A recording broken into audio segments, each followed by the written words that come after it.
ECSI fans, you want to revolutionize your sports investing habits? Allow me to tell you about WagerWire. WagerWire is an app that helps you become a superior bettor by allowing you to sync all your sports books and track all your bets in one place. See your current action, your betting history, and stats. You could also sign up for sports books and collect bonus offers. Follow them at WagerWire on X, as it's the best account on the platform. Head to App Store or Play Store now and search WagerWire and download the app. Excuse me, Mr. DJ. Hey, check this out. We got a great show coming your way. From the ECSI Sports Studios, it's the Midday Market Report with Jeff Dawson.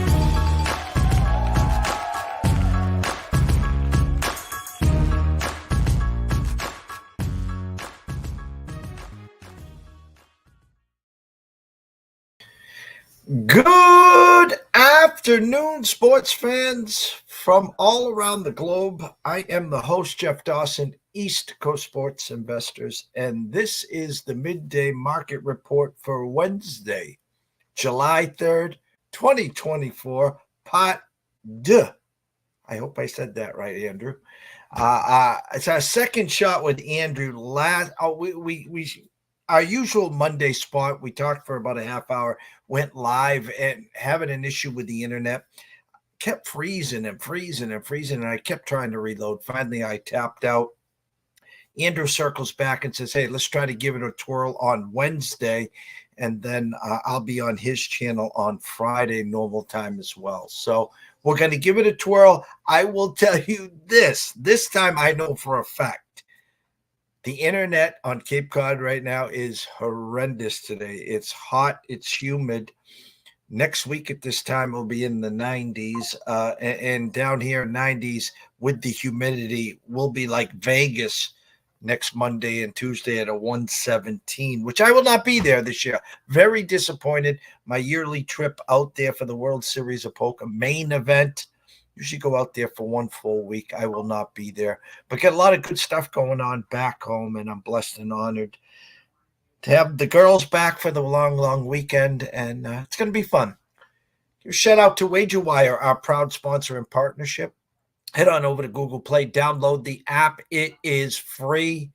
I promise myself, the rest of the team, Travis, Zach, Amber, Holly, Jay, will take good care of you, not just for July, not just for August, the rest of 2024 and beyond. If you want to join them, send an email to affiliate@wagerwire.com. Tell them JD from ECSI sent you. They'll take good care of you. So without further ado, back from the frozen Arctic, on a dog sled, over the mountains, through the snow, Mr. Andrew McInnis. And he is frozen. See, I told you he was not frozen. This is crazy. Andrew, see if you can refresh.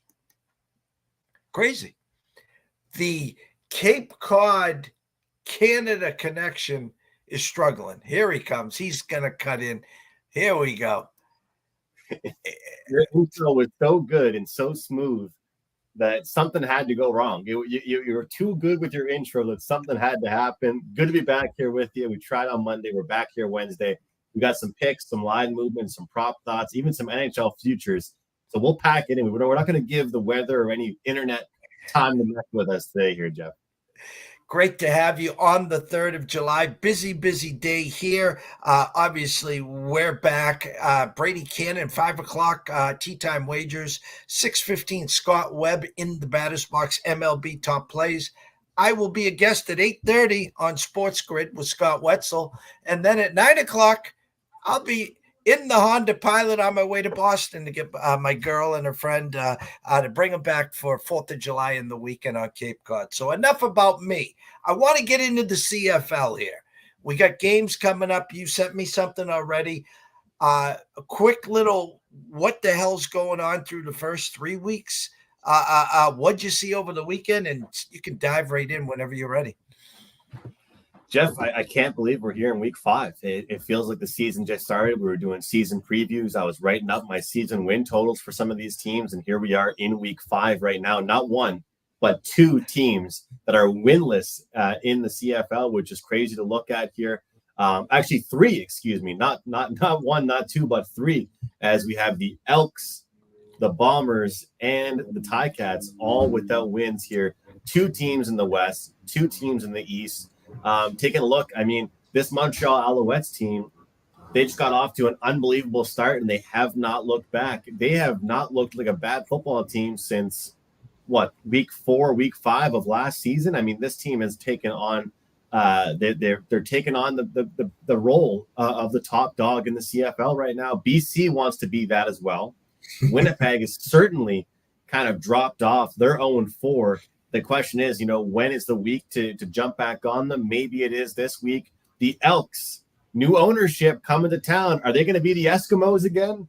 Are they going to be? Are you going to be able to do this again? I don't know how much longer. They might go back to the old name. But it's a lot of stuff going on. And Jeff, one thing I'm disappointed about, but from a betting perspective, I think I have found some good bet on spots. Just like it seems every year, we're already dealing with quarterback injuries. I don't know what it is. I don't know what kind of water they're drinking here in Canada, but every quarterback seems to get injured. And right now we've got 2 quarterbacks that may not suit up. One that's 100% not suiting up this week in the CFL. So it's kind of like that overreaction period now. We're heading into week 5. If you break things up into quadrants, you can kind of think about this being the first week of the CFL odds makers thinking they know which team is which and what they're all made of. And a couple of these lines kind of have me scratching my head. And we'll start with tomorrow with a revenge game. Winnipeg, Ottawa.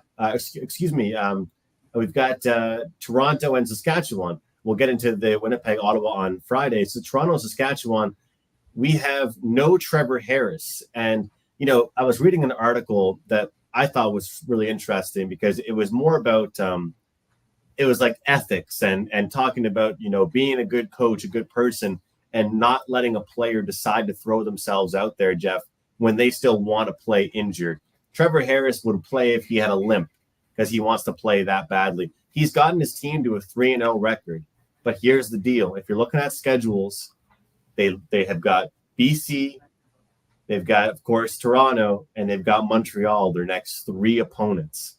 So this team could easily go from 3-0 to 3-3 over the next few weeks. And I was just listening to a podcast prior to the season beginning, and they spent, I'm not even joking, 25 minutes talking about the backup quarterback battle in Saskatchewan. I thought it was the weirdest. And I love the guys that do the podcast, but I thought it was so weird. Well, guess what? The joke's on me now because they had good reasoning for talking about the backup quarterback battle because it had to be something here. And this is the thing. In the NFL, isn't the play to always bet on the team that was injured? I mean, isn't that the play during the college football during COVID? You bet on the team with all the players with COVID because the odds makers adjust. I think in the CFL, you don't really want to overthink it. I like the under here. Toronto, Saskatchewan. If you can get a 48.5, I really like that number, 48.5. There are some 48s popping up, but under 48, we've got Cameron Dukes and the Argos coming off a tough loss, their toughest test of the season against Montreal last week. You've got a Saskatchewan team coming off a bye. I don't trust Shea Patterson. I don't trust. And you know what's funny is it's kind of like it reminds me of a UFC fighter posting videos of them punching a bag before their fight. Saskatchewan posted videos of him throwing the ball 60 yards down the field, running some cool plays. This is going to be a boring football game. AJ Ouellette finally got going. I was talking this guy up for the first few weeks. He didn't look that great for Saskatchewan. He had 80 yards last week.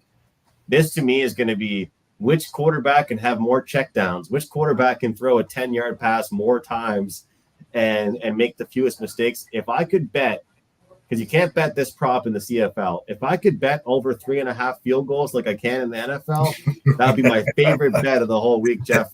Lock me in for the under tomorrow night.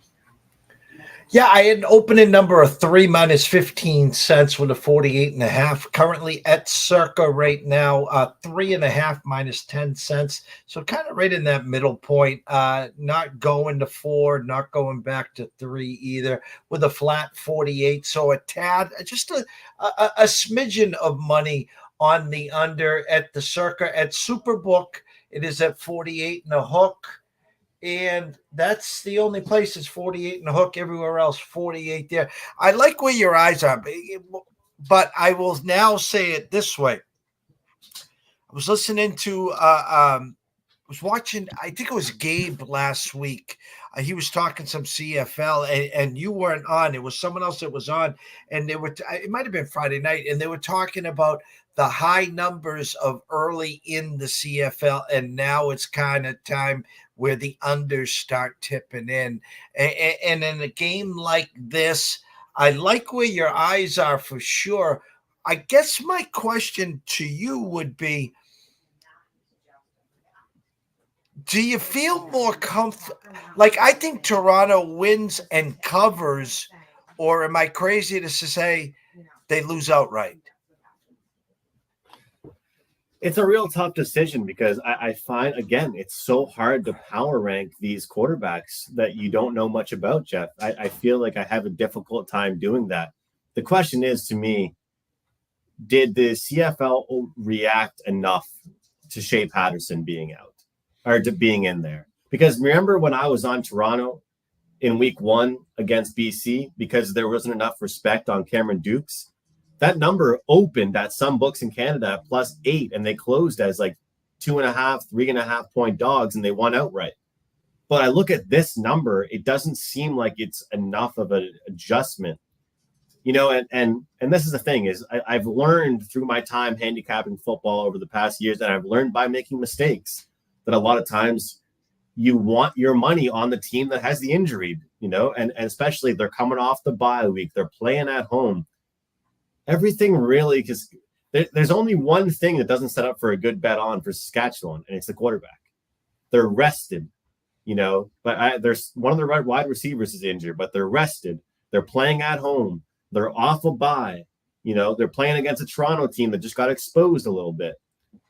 I don't think Toronto loses back-to-back games. I don't. And I think Saskatchewan, if you take a look at what they've done so far, their body of work, you know, I like them going into this year. I gave them out on the show to start the year, their win totals. Who have they played to start the year? Edmonton once, Hamilton twice, right? And then they had a bye week last week. So they've Hamilton's combined. The worst team in the league.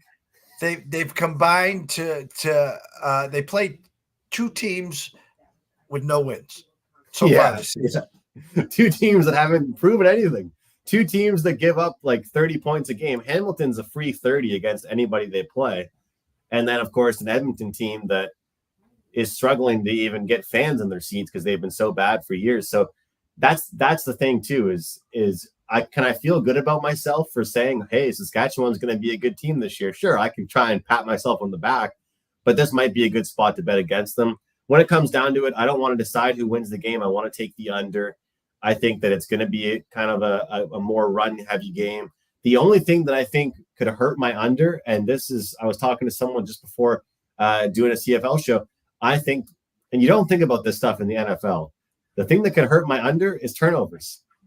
Because if there's an interception on your own 20-yard line or a fumble, and you can't really handicap for that stuff, but that could happen. I mean, these 2 quarterbacks could make mistakes.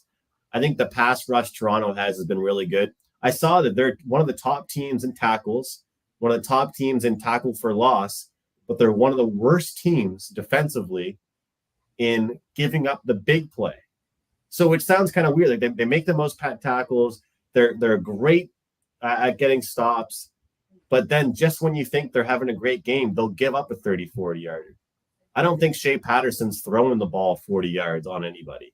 And that's what kind of makes me like, I mean, I know you don't know all these players and stuff, but, you know, I don't know Shea Patterson very well.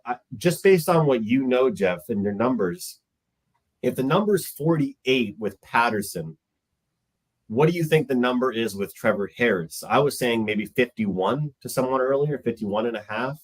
51 is the number. Let me see one thing here. I'm going to see what they're selling us here. All right, so they're selling us Toronto 25 and a hook over 25, and Saskatchewan 22.5 over 125. They're trying to sell you on the 27-24 final, where probably my eyes are telling me 24-21 final. This is a 45er. This is what my eyes are telling me on the market right now. I'm with you. And I think that, again, and it kind of reminds, I mean, if we go to the next game, talk about Winnipeg and Ottawa, you've got Chris Streveler, a guy that had quarterback experience in the NFL. He played a bunch of exhibition games. He was on some practice rosters for teams. But guess what he's mostly done in his whole career when he was with Winnipeg? Run the ball. Like, he's a quarterback. They bring this guy in to run the ball. But again, when you think about the last time Winnipeg played against Ottawa, that was the lightning delay. Remember that? That was the lightning delay for like 45 minutes. And I had the drive to hit the over. And they were on the 10-yard line, and they had 3 tries to get in the end zone, and they couldn't get my over for me. So the way I look at it is that was the worst game I've seen Zach Collaros play. And they almost won the game outright. And they also almost brought the game over. And how much do we count for home field advantage in football? 2.5, 3 points. Is it getting less these days? Probably. But I still think that 2.5 points. So let's be real here. The odds makers think that Ottawa and Winnipeg are equals. If Winnipeg's only minus 2.5 at home, does that mean that they're 2.5 point dogs on the road? Because to me, this is a spot where I have to take Winnipeg again. But I also think I look at this game and I think that I got to go back to the over, just like I bet it the first time around. Ottawa's defense, they're giving up the most yards per game, Jeff, out of any team in the CFL. They're one of the teams that have had a bye. So some of the numbers I've been looking at, you have to look at the per game basis, because if you look at overall, it kind of skews how you're looking at things because they have one less game played than some of the other teams. But I think that they're going to regress quite a bit. And you look at some of the games that they've played in, take away their game against Montreal, because that's a really good team. They still haven't looked solid against some of the teams that are kind of bottom of the pack. And when you look at their win that they had against Hamilton, which I was excited about, and you called the walk-off field goal for me, they celebrated that win like they won the Grey Cup that night. And you know, sure, if it wasn't for Hamilton's coach with 2 challenges that probably prevented minimum 10 points of happening, they shouldn't even have had to be there, I don't think, and win the game at walk-off fashion, but they did. They beat Hamilton. Let's not act like they beat anybody special. And again, Hamilton's winless and Winnipeg's winless. I think Winnipeg's the better winless team. How much do we rate this team different with Streveler behind center than Collaros? I'm not going to lie, Collaros hasn't even looked great this season. No. And the good news is they've had a lot of time to put a game plan together for Streveler. Because if you look at how they played with Streveler coming in after Collaros got injured, he looked rough, like real rough at first, and then he drove the field. He made some decent throws. One thing that I've tried to learn more about the game, and I think it goes without saying, every quarterback needs a little bit of a different game plan, right? The game plan they're going to go off for Collaros is not going to be the same game plan. There's going to be a lot more QB options. There's going to be a lot more of him keeping the ball, a lot more of him kind of looking one way and then throwing a 15-yard pass the other way. And I think it's kind of a good thing. Keep Ottawa off the field. Drive the field. I expect a lot of long, drawn-out plays from Winnipeg here, but is it fair to say, based on the assessment of this line, the odds makers think these two teams are equal right now? Well, I looked at the opening numbers. The money line, I really wanted to look at that. The opening number was minus 150, Ottawa to plus 130. We called last week desperation for Losepeg, and they go to 0-4. And the fact is, when's it going to start? I think it usually starts when everyone just says, I've lost 3-4 weeks in a row with you. I'm done with you. And then next thing you know, they've quietly won 3 or 4 in a row. So truthfully, the money line matches kind of sort of the opening number 2.5. I would have liked to see it where it is right now. I would have liked to see the money line at 165 where it is right now at the Circa. And it's plus 145 on the Ottawa side. So I go to the spreads. 2.5, now 3. So we both know when the line opened at 2.5, there was only one way that could go, and that was to 3. So I will say this: I would rather have seen this open to 3.5, trying to get a little of the Ottawa money to 3. But the real telltale sign here, which I think you will like today, is, let me just go over to here. This Winnipeg team total when we started the year, 30, 29, 28. It was 27 last week. Well, they got the 24.5 juiced under minus 130. So to me, that means Winnipeg's going to score 25 or more today. So how about, I like where your eyes are. I like everything you said. But if I'm going to get into this game, I'm going to take Winnipeg team total over 24.5 plus 110. I'm getting plus money. I just need them to get to 25 or better. Doesn't matter who wins. But reading the market right now, this is that 27-21. This is the 26-20, 26-20. That's what the team total numbers are telling me right now. I love it. I knew you'd look at the team totals. I saw it today as well, and I like it quite a bit. To me, this is the spot. I mean, we talked about, I like you're saying, lose a peg. I mean, this, to me, is rock bottom.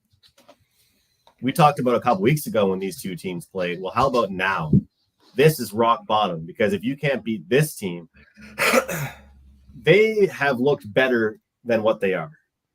And one thing about Drew Brown, who I've been relatively impressed with, he doesn't deal well with pressure.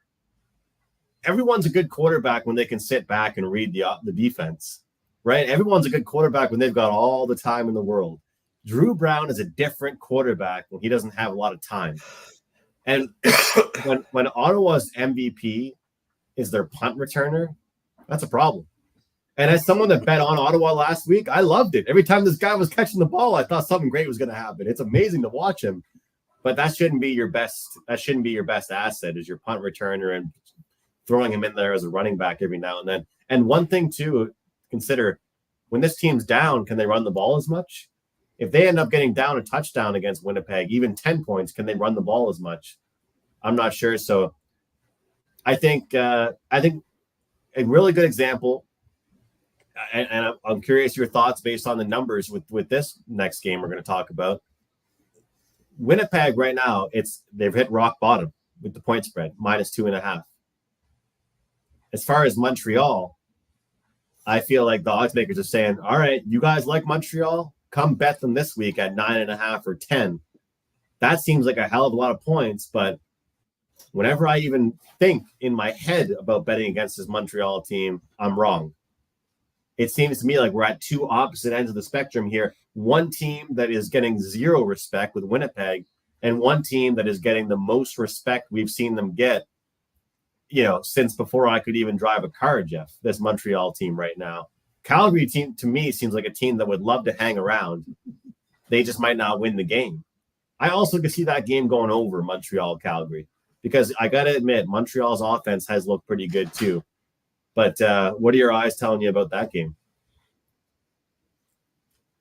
A 9.5 with a 50.5 opening number, currently at circa a flat 10 with a 49.5. So circa got money come in on the on Montreal, and the under across the Vegas Strip. The old copy and paste is going on 9.5 with a 50.5. When I now again. Do I and you and most of the world think Montreal's going to win? Yes. We had Calgary in the spot. I think it was week 2. And I think they won outright, actually. Weren't they 6, 7, 8 point dogs and they won outright? Or I'm confusing the game. Oh, Andrew froze again. Andrew, unfreeze, Andrew.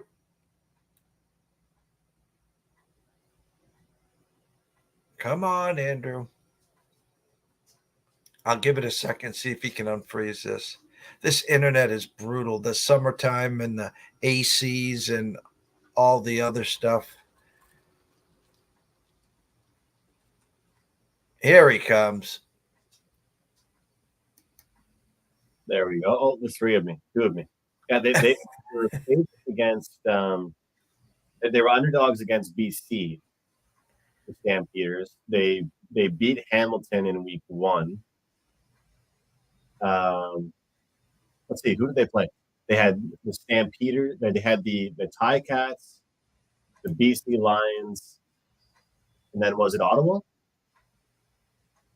I thought it was like week 2. They were like 6, 7, 8-point underdogs, and yeah, week 2 they lost by 8. they covered though. I thought it depends on where you shopped. I know they Yes. covered the opening number. Yes, it was like 8.5, and then it went all the way down to 7.5, and then that's when I jumped in on the Lions. So I got lucky because the Lions won by exactly 8. 8. Yeah.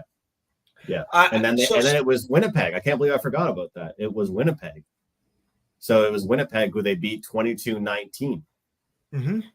And so those are the 3 games that they've played so far. And they're a team that knows how to hang around. Again, if we look at it, they've still played. I mean, the Ticats, not very good.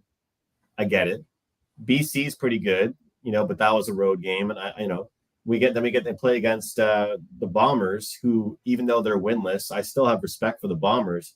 So if the Stampeders can outright beat the Bombers by 3 points, can they not hang around against the Alouettes?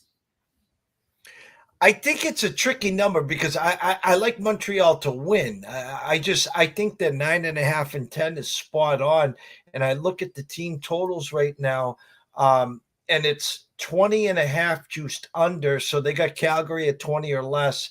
And you got Montreal at 30 and a hook juiced under -130. So again, they got them 30 less. So they got this basically pegged initially 30-20. So yeah. They win by 10, and both team totals just hang under. And that's the thing is I was saying to myself earlier, and you've heard me say this before. And one thing I self-audited with NHL, because I know my NHL mindset, I'm not going to.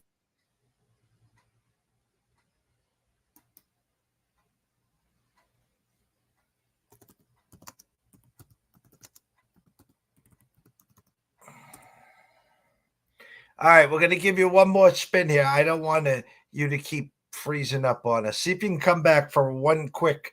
We'll do the last 2 games quick for you. Come on back.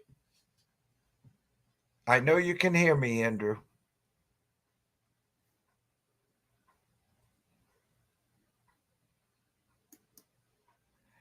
Trying to see if he's going to come back here. Again, 5 o'clock Eastern. Brady, Kannon, Tea Time Wagers. We're going to go over the John Deere Classic. And I think next week is the Scottish Open, and the following week after that is the British Open. So we're super psyched for that. Yes, Mr. Saylor asking about Starlink and and it's funny because Andrew just said the same thing. I don't know what happened. I just did a full show before this one. Now, Andrew, I just think it's something about your connection and my connection. It has nothing to do with your internet. I am hardwired. I got every bar buzzing like this is, 4th of July here. And when we meet, it's just like, it's bad luck.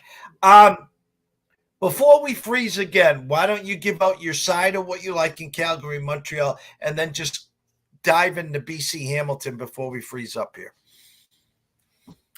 Yeah, so I would like to get a 10 or 10.5 on Calgary. I'll put it that way. Okay. It's one of those ones where we don't have to play every game. I know I'm higher volume in the CFL. I play a lot of games, but I want to get the number I'd like. So for anybody out there watching, if you can get a 10, because there were 10s before, especially if you can get a 10.5, there's not going to be money coming in on Calgary, I don't think. Even though it's a big spread, I still think more money will come in closer to game day. We've been seeing a lot of game day money. So, I'd love to be proven wrong here, but I can't see this getting to 8.5, 8. I think it'll probably only go one way. So I'd like to be in on Calgary here in this spot. Let Montreal prove me wrong once again here. See what they can do. see if they can beat a team by more than 10 points. But BC and Hamilton, very tricky. It's a very, very interesting game here. We keep on ripping on this Hamilton team. Their Swiss cheese defense giving up 30 points to everybody they play, it seems like. Coming off another heartbreaker of a loss. But I'll tell you, Jeff, I want to be on Hamilton here, but I'm a little bit shocked by this 5.5 number. And he just froze. So, Andrew, don't worry. I'll wrap it up here. We will get back. We will be on your show Friday at 3:00. We will talk BC Hamilton. Everyone watching here, thank you for all your patience. We can't thank you enough here. 5:00 tea time wager, Brady Kannon, John Deere Classic at 6:15 in the batter's box. Scott Webb and his MLB top plays, and I will be a guest at 8:30 on the Sports Grid with Mr. Scott Wetzels. Everyone, have an amazing 4th of July. Be safe, have some fun, enjoy the barbecues, beaches, parades, all that good stuff, and we'll catch up with you soon.